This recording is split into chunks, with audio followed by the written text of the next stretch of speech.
Bonjour et bienvenue pour cette nouvelle vidéo. Aujourd'hui, nous allons essayer la nouvelle Audi Q2 faceliftée. Voilà cette petite beauté. Celle-ci est le modèle 35 TFSI S-Tronic. Bon, ça peut peut-être pas vous parler avec les nouvelles nomenclatures de chez Audi, mais en gros, on va en parler dans une minute. Je vais vous expliquer ce que 35 signifie. Non, ce n'est pas un 3,5 litres. Non, ça n'existe pas, en tout cas pas sur ce modèle-ci. Et donc, on va en parler tout de suite. D'abord, regardez-moi cette configuration en S-Line, comme vous pouvez le voir ici, parce qu'il y a le petit badge qui fait plaisir, une très belle couleur vert pomme avec des accents noirs un peu partout, les jantes sport, vraiment la configuration est parfaite. En tout cas, à mon avis, on ne peut pas faire un Q2 plus beau que ça. Elle est extrêmement agressive, vraiment avec tous ces accents. Moi j'adore, vraiment j'ai un gros coup de cœur. Quand j'ai vu la voiture, j'étais étonné. Niveau design extérieur, elle est juste au top, surtout avec tous ces accents en noir. Désolé si la voiture est il y a un petit peu de sel, voilà. J'ai essayé de la laver, comme vous pouvez le voir, elle est super clean. Cependant, le temps d'arriver ici, parce qu'il y a encore de la neige, comme vous pouvez le constater. D'ailleurs, on est sur un domaine privé, donc pour une fois, on va filmer en silence sans être dérangé. En tout cas, j'espère. Mais voilà, la voiture est un petit peu salée, malheureusement, mais je ne peux rien y faire, c'est juste le temps. Donc, je vous propose de commencer par un petit tour du véhicule, en parlant notamment donc les roues, comme je disais. Bon, la seule critique, c'est que on est en hiver et malheureusement j'ai eu des pneus été sur ce véhicule, du coup j'en ai pas tellement profité les premiers jours. Maintenant je peux en profiter, il n'y a plus de soucis parce que voilà, c'est assez sec ici. Continuons sur le côté, encore une fois, partout des accents noirs, donc un retour entre le vert et le noir, c'est juste magnifique. Sur le côté, on va voir, c'est écrit Q2, là il y a un petit décolle de chez Audi. Et voilà, tout est vraiment... Ça, c'est d'une agressivité, mais en même temps, c'est d'une élégance. J'adore vraiment la configuration, elle est magnifique. Comme je vous ai dit, j'ai un coup de cœur pour le design. Après, à vous de me dire dans les commentaires ce que vous en pensez, mais moi, perso, je la trouve superbe. D'ailleurs, comme on peut voir ici, rouge, voilà, on sait tous que ça rajoute minimum 600 chevaux à la voiture. Hein, c'est connu. Bon, cette voiture n'est pas la plus rapide du monde, ça on va en parler aussi. Mais ce qui n'empêche qu'elle a un très beau design. Et les gens se retournent, surtout grâce à la couleur et tout ce qui est la configuration comme ça. Alors, félicitations à celui qui a géré la configuration chez Audi parce qu'elle est vraiment magnifique. J'arrête pas d'insister là-dessus, mais je la trouve trop belle, surtout pour un Q2. Alors qu'à la base, je ne suis pas très crossover et encore moins petit crossover. Donc voilà, très beau travail de la part d'Audi. On continue. Ici, bien sûr, coque de rétro noire. Un petit peu salé. Mais voilà, en général, la voiture est superbe. Elle a bien sûr les LED, les systèmes LED avant-arrière, parce que c'était une nouvelle voiture et parce qu'elle est équipée, on va le voir tout de suite, avec beaucoup d'options. Et là, ça, que j'adore. Les signalisations actives, je trouve ça tellement beau, autant à l'avant qu'à l'arrière. D'ailleurs, on va retourner vite fait à l'arrière pour vous le montrer aussi. Allez, on le fait. Avant d'ouvrir le capot pour parler de ce qui se cache en dessous. Voilà, on arrive à l'arrière. Hop. Et voilà. C'est vraiment beau, c'est un petit détail, mais moi c'est un truc que j'adore, du coup je vous le montre. Passons donc à l'avant, on va ouvrir le capot. Encore une fois un petit détail ici, bon c'est des petits trucs, hein, mais ça change beaucoup au final. Ça fait un paquet très intéressant sur cette Audi. Voilà, on va l'ouvrir, hop, du premier coup, bam. Et voici le moteur de la bête. 35, ça signifie quoi? TFSI, bon, c'est un turbo essence, 1,5 litre de 150 chevaux. Je ne suis pas très familiarisé avec la nouvelle nomenclature de chez Audi. Personnellement, je la trouve un petit peu bof. Mais bon, on s'en fout, au final, le produit reste le même, que ce soit marqué 1,5 litre TFSI ou 35 TFSI. Je ne sais pas pourquoi ils ont changé ça, c'est eux qui le savent. Je sais que c'est lié au kilowatt, etc. Mais bon, on s'en fout. Voilà, 150 chevaux, 1,5 litre, turbo, et bien sûr une boîte automatique S-Tronic, et ça reste une traction. Ce n'est pas une quattro, c'est une traction. Voilà, c'est pas le moteur le plus puissant de la gamme. Et malgré le look très agressif, la voiture n'est pas ultra rapide non plus. Mais ce n'est pas grave, pour un daily, c'est plus que suffisant. Je vous propose donc de passer à l'arrière du véhicule pour voir le coffre avant de monter. Bien sûr, c'est électrique. Et voilà, le coffre, mon sac pour référence, comme d'habitude. Encore un petit kit de chez Audi, bon ça on va pas couvrir tout ça. Voilà, avec le petit filet pour aider à ce que les choses ne bougent pas dans le coffre. Personnellement je ne l'ai pas utilisé parce que regardez la taille de mon sac. Et donc déjà avec mon sac ça fait qu'il ne reste pas énormément de place. Bon on peut en mettre plusieurs c'est clair. Mais l'espace est effectivement un petit peu limité. Mais bon après ça reste un petit crossover donc je ne m'attendais pas à plus. On peut toujours rabattre les sièges et charger des choses un peu plus volumineuses sans souci. Voilà, on va refermer ça maintenant. Hop! Plaque personnalisée belge, ça c'est vraiment un petit détail encore une fois, de chez Audi pour le service presse que je trouve top. Donc voilà, passons du coup maintenant à l'intérieur et surtout à l'arrière. Bon, il n'y a pas grand chose à dire. Les matériaux et la finition sont plutôt bonnes. Ici, c'est recouvert de cuir. En général, c'est soft au toucher. Bon, les commandes, l'alu. Donc, généralement, je ne vais pas vous cacher que ça reste un intérieur assez simple à l'arrière, mais ça reste très pratique et très bien construit au niveau donc, du cuir. En tout cas, c'est du bon cuir. Et vous savez ma passion pour le cuir. Donc voilà, je ne suis pas déçu, mais je ne suis pas non plus impressionné par l'habitacle à l'arrière de ce véhicule. On va essayer de monter. Hop, ah. Bon. Ah là là. Je ne vais pas vous cacher que dans ma position de conduite, parce que c'est ma position de conduite, je n'ai pas changé, voilà, ici aussi devant, pareil, on est assez limité au niveau de l'espace, mais comme vous pouvez le voir, je peux m'asseoir, donc si moi j'arrive à m'asseoir avec 1m90, je suppose que la majeure partie des gens n'auront pas de problème. Après, c'est vrai que ça reste assez limité, pas au niveau du genou, là ça va, je peux faire une route ok avec ça, c'est d'ailleurs une petite prise 12 volts, voilà. Mais le véritable souci se cache plus au niveau de la tête où je suis assez... voilà, si je devais me mettre droit, c'est pas ultra confortable, je peux pas le faire d'ailleurs. Mais voilà, c'est un petit peu limité pour une personne comme moi. Mais après, c'est dans ma position de conduite avec quelqu'un comme moi à l'arrière. Effectivement, c'est pas le véhicule idéal pour déplacer vos sangliers testeurs de voiture. Donc voilà, pour quelqu'un de normal, ça devrait suffire. Mais pour moi, c'est un petit peu... Voilà, on est un petit peu tight. Ça reste à vous de juger, d'aller voir sur place, parce que ça dépend de la taille de votre famille. Si vous faites tous 1m90 dans la famille, oubliez la Q2. C'est mort. Sinon, effectivement, vous pouvez la considérer. Bon, là, on va descendre parce que... Hop, oh, c'est pas super simple de descendre non plus. Hop. Voilà. J'ai pas envie de refaire ça une deuxième fois. Mais voilà, je vais passer maintenant à l'avant, qui est bien plus agréable d'ailleurs. Regardez-moi cette vue, elle est magnifique. Je trouve que la voiture est configurée, comme je disais pour l'extérieur, autant ça vaut pour l'intérieur, elle est très jolie. Encore une fois, bon, les matériaux sur les côtés, ça a beau être assez simple même, je trouve que c'est robuste et au final c'est ce qui compte sur une porte de voiture et j'ai pas envie que ça claque, que ça grince et c'est ce qui compte et ça vraiment ça me donne l'impression de solidité donc j'aime beaucoup. Ici encore une fois, le petit retour en S pour S-Line. Et ici, je vous propose de vous montrer le siège qui malheureusement n'est pas électrique même s'il y a le support lombaire et ça reste des sièges un peu plus sport. Ça reste, bon malheureusement il n'y a pas de commande électrique. Et il y a ce que je déteste le plus dans un siège, ça. Mettez-moi un levier. Arrêtez de mettre ça. C'est juste horrible et ça sert à rien. Et mettez ça, c'est bien mieux. Voilà, c'est tout ce que j'ai à dire. Sinon le siège est très confortable. Encore une fois, c'est du bon cuir, bien solide comme il faut. Et on est très bien installé à l'avant du véhicule. Je vous propose donc de monter ensemble. Voilà, rien à voir avec l'arrière, je rentre sans souci. Et voilà la vue à l'intérieur donc du Q2. Voilà, je vais faire brièvement ici pour les lumières. Voilà, on va pas couvrir tout ça. Ici pour... C'est ouvert, c'est fermé. C'est ouvert, c'est fermé. C'est ouvert. Enfin, vous avez compris le truc. Je vais pas m'amuser pendant une heure. Ça, j'ai pas envie de couvrir en détail. Comment est-ce qu'on ouvre et on referme les climatisations de l'Audi? Voilà, c'est fini en 2 secondes. Bam. On enchaîne maintenant. Je vous propose donc de démarrer le véhicule et on le démarre ici. On appuie ici, donc je vais vous montrer ça. Et voilà, la bête est vivante. Arrête de biper. Je fais une vidéo, tu me déranges. Donc voilà, le cockpit view du véhicule.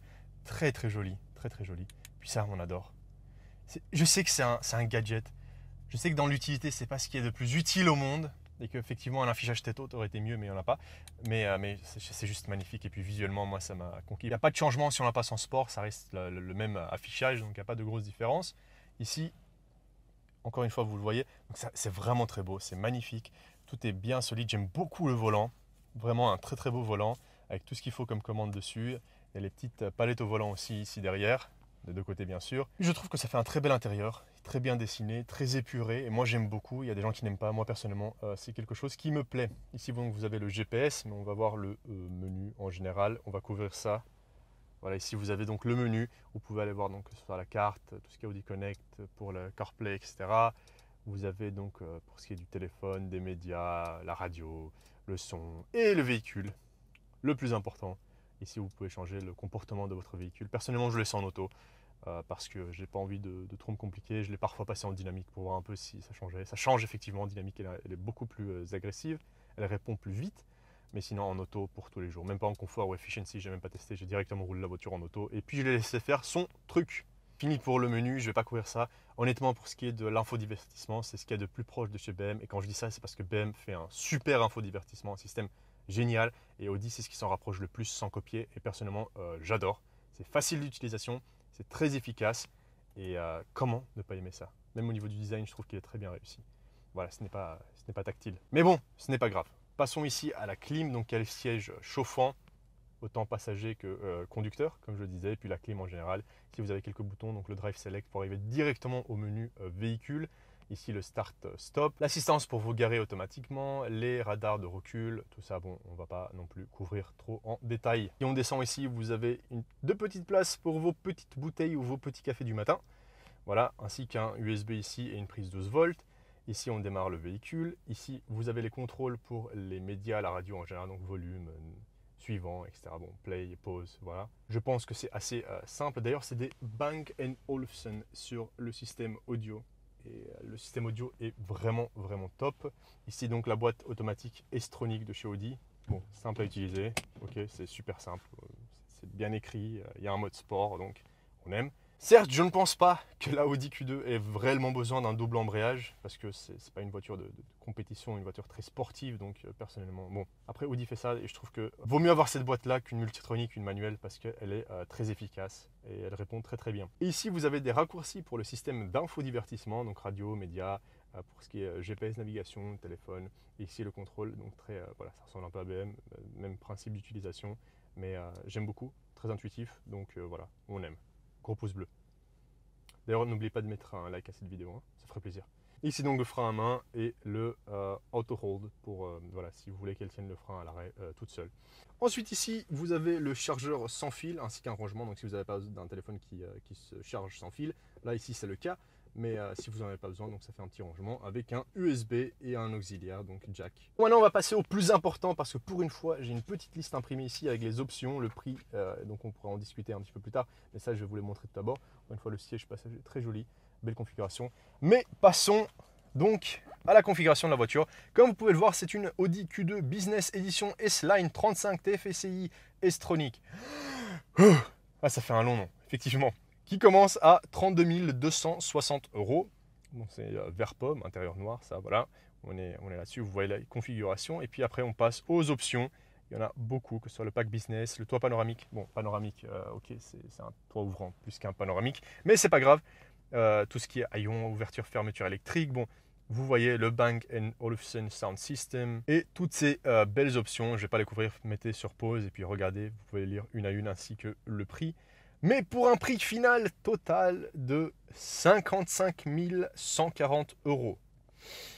Ça fait un petit budget. On va en reparler pendant le tour, mais ça fait quand même un gros budget pour une Audi Q2. Est-ce que ça vaut la peine?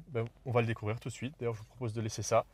Je vais poser la caméra comme il se doit et on va le faire un petit tour ensemble. Et je vais vous parler un peu plus du confort, de l'agrément de conduite, de la tenue de route, tout ça, de la consommation. Et ensuite, on donnera une conclusion, un avis tranché sur cette Audi Q2. C'est parti. Bon, j'ai mis la voiture en drive et partons faire un petit tour. Voilà. C'est parti. Alors, tout d'abord, la première chose que j'ai envie de dire sur cette voiture avant tout ce qui est option, hein, c'est confort. Alors, niveau confort, on est très bien assis, en tout cas à l'avant, tout est accessible, tout est très plaisant au toucher. Cependant, une chose que j'ai très vite remarqué en conduisant cette Q2, c'est que la suspension n'est pas la plus confortable du monde. Elle a un setup un peu plus sportif, je dirais. Donc elle est un peu plus dure, un peu plus rigide. Après, quand la route est comme ici, en très bon état, il n'y a pas de souci. Après, si vous tombez sur des routes un petit peu moins bonnes, comme on va le voir tout de suite, la suspension est un peu plus ferme. Et je trouve ça un petit peu dommage parce qu'au final, c'est pas une voiture très sportive. Voilà, on va pas se le cacher. Et même s'ils ont fait ça probablement pour des raisons de sécurité aussi, parce que la voiture est un peu plus élevée. Et donc justement ça vous évite de vous retrouver sur le toit. N'empêche, on le ressent qu'elle n'a pas été configurée et créée pour une personne âgée avec des problèmes de dos. Voilà, mais après c'est pas non plus, j'exagère un petit peu. Mais voilà, il faut quand même tenir compte du fait que la suspension est un peu plus rigide que la moyenne. En tout cas au travers de mes tests et des années d'essais de voiture, voilà, elle est un petit peu plus du côté rigide que du côté confort. Ceci étant dit, la prise en main se fait très rapidement. Voilà, ici on est sur la route, on clignote. La voiture roule quasi toute seule. C'est vraiment là avec la boîte automatique qui répond très bien. D'ailleurs, voilà, j'ai un petit boost. Ah, là, on était en auto, en drive, donc pas de mode sport ni rien.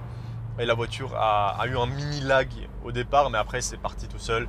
Et Est-ce que c'est une voiture ultra puissante? Non, la 35 TFSI avec 150 chevaux et 1,5 litre n'est pas ultra puissante, mais suffisant pour un daily. J'adore vraiment le volant.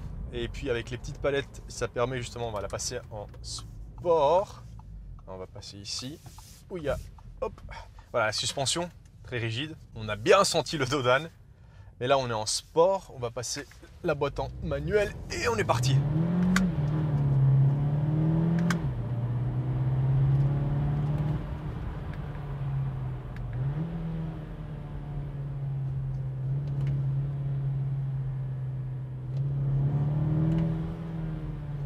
Elle répond très bien et puis la boîte est vraiment très réactive.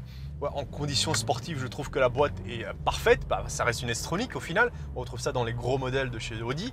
Donc c'est une très bonne boîte. Voilà, on va la repasser en automatique simple. Et d'ailleurs, on va même enlever le mode sport parce qu'il ne sert à rien. On retourne vers la ville et nous respectons les limites de vitesse sur cette chaîne. Non, elle est vraiment, c'est une super boîte. Après, c'est comme pour la A1, parfois bon, elle a la tendance de partir en première, puis elle donne la deuxième. Voilà, ça arrive parfois, mais une fois qu'on est habitué à la boîte en général et à la S-Tronic, et qu'on sait que c'est pas un convertisseur de couple, c'est un double embrayage. Donc voilà, au démarrage c'est un petit peu différent, mais à part ça, c'est très simple d'utilisation, très facile de conduire et le moteur est un bon compromis à mon avis, en tout cas pour la consommation. Voilà, sur mon test tout à l'heure, j'étais à 9,1 litres au 100. Donc je l'ai redémarré avant de faire l'essai. J'ai laissé la voiture pas mal allumée sur place. Ensuite, je l'ai roulé voilà, de manière plus agressive. Et ce que j'ai eu sur les 70-80 derniers kilomètres, c'était ça. Mais encore une fois, beaucoup de villes et sinon beaucoup d'accélération. En général, ma moyenne, donc ça c'est vraiment la pire moyenne que je pouvais avoir. Mais sinon, en général, ma moyenne était plutôt bonne. Si on est très attentif, en ville, on peut descendre en dessous de 8 litres au 100. Et ensuite, pour ce qui est de la conso sur autoroute, donc à des vitesses légales, on tourne aux environs de 6 litres au 100, à environ 130 à l'heure. Voilà, vous serez à cette consommation en moyenne, en tenant compte que si vous habitez dans un pays qui est tout plat, ou alors si vous descendez, bien sûr, vous aurez une meilleure conso. Et puis si vous montez non-stop et que vous êtes en montagne, effectivement, ce sera un petit peu moins bon. Donc, comme je dis d'habitude, la consommation est relative autant donc à l'environnement qu'au chauffeur. Et dans mon cas, je roule de manière, voilà, je profite de ces véhicules et je ne les roule pas non plus de la manière la plus efficace, sauf pour vraiment vous montrer parfois pour des tests, pour vraiment avoir une moyenne la plus représentative possible. La voiture à haute vitesse n'est pas bruyante, mais elle n'est pas non plus très silencieuse. Quelque chose de choquant, mais je le remarque parce que je l'ai remarqué en roulant. Donc je me suis dit, ah, il y a effectivement un petit bruit de vent. Intéressant. Voilà, mais pas non plus un truc que les fameux haut-parleurs de chez Bang & Olufsen ne peuvent pas couvrir, d'ailleurs de très bonne qualité. Je ne peux pas vous les montrer malheureusement, mais c'est un must dans cette voiture. Certes, j'aurais aimé avoir un plus gros moteur. Certes, j'aurais aimé qu'elle soit quattro. Et certes, j'aurais aimé avoir un peu plus de puissance. Parce que je préfère avoir un peu plus de puissance qu'avoir une conso meilleure que... Voilà, chacun ses soucis. Mais sinon, je ne peux pas dire que j'ai été déçu. La seule chose, on ne peut pas vraiment appeler ça une critique, mais plus une remarque que j'ai à faire sur le véhicule, on en a parlé tout à l'heure, c'est le prix. C'est que cette Q2 équipée comme elle l'est vaut 55 000 €. Et je pense qu'on est tous d'accord pour dire que 55 000 €, ça reste une somme assez coriace. Bon, est-ce que c'est justifié? Comme je le disais, donc les matériaux sont de bonne qualité, il y a beaucoup d'options à l'intérieur, la voiture est magnifique. Derrière le volant, elle se conduit très facilement et c'est une voiture sympa à conduire. Voilà, on peut passer au-dessus des plus gros dodanes que Bruxelles a à nous offrir. Mais ça reste un prix quand même au-dessus de la moyenne parce que là, il y a 2 semaines environ, j'ai eu une Volvo XC40 qui, full équipée, était autour de 61 000 €. Et déjà à l'époque, c'est bon, ça me semblait un prix élevé, mais juste, là sur le coup, on est sur une Q2, donc en dessous de la Q3, et on s'approche quand même fortement du prix de cette Volvo XC40 qui, elle, offrait plus d'espace, une meilleure conso, plus de puissance et un intérieur de qualité similaire. Donc voilà, c'est vraiment là-dessus où j'ai le plus de mal. Sur un Q3, vous me remettez la même configuration, les mêmes options, etc. avec un moteur plus gros. Et honnêtement, j'aurais pas eu de remarques à faire. Mais là, sur la Q2, je trouve que le prix est un petit peu au-dessus de la moyenne. Mais après, encore une fois, je pense que ça dépend des personnes parce que si vous tombez amoureux de cette voiture, si vous payez le prix, au final, je ne pense pas que vous soyez déçu parce que c'est un bel intérieur, on est bien, c'est une voiture moderne, elle a tout ce qu'il faut, là où il faut. Et donc voilà, ça reste très subjectif et à comparer et à juger en rapport avec le portefeuille de chacun. Comme je disais, c'est quelque chose de très commun sur les allemandes. Moi-même, je conduis une allemande et je suis au courant des prix sur les options. Il y a souvent une grosse différence entre la voiture équipée basique et puis une voiture ultra équipée. Et le plus souvent, j'aurais tendance à dire équipez votre voiture parce qu'une fois à la revente, vous allez avoir plus d'avantages. Et au final, le confort et l'esthétique, ça compte aussi. Et je suis désolé, on mérite de temps en temps de se faire des petits plaisirs, même si ces petits plaisirs ont tendance à coûter parfois. Voilà, c'est la vie. Du coup, maintenant, je vous propose de faire un petit POV avant de passer à la conclusion. Parce qu'il le faut. Il faut que je vous donne un petit ressenti de derrière le volant de cette Audi. Probablement, vous en avez un peu marre de voir ma tête. Donc, on va faire ça tout de suite. Et ensuite, je vous propose de passer directement à la conclusion de cet essai.